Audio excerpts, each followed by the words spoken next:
இன்றைய சமையல்ப்பா சுட சுட சோறு,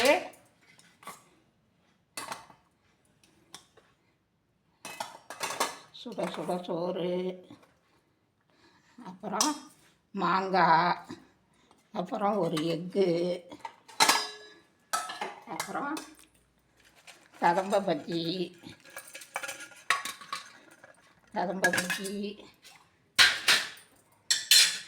அப்புறம் மாங்காய் பச்சடி, அப்புறம் தயிர், அதுக்கப்புறம் வாழைப்பூ போட்டு பொரிச்ச குழம்புப்பா. வாழைப்பூ பொரிச்ச குழம்பு, தயிர் இருக்குப்பா.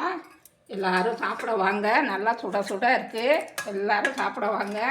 இந்த வீடியோ பிடிச்சிருந்தா லைக் பண்ணுங்கள், ஷேர் பண்ணுங்கள், சப்ஸ்கிரைப் பண்ணுங்கப்பா. வாங்க எல்லோரும் சாப்பிட்லாம். தேங்க்யூ.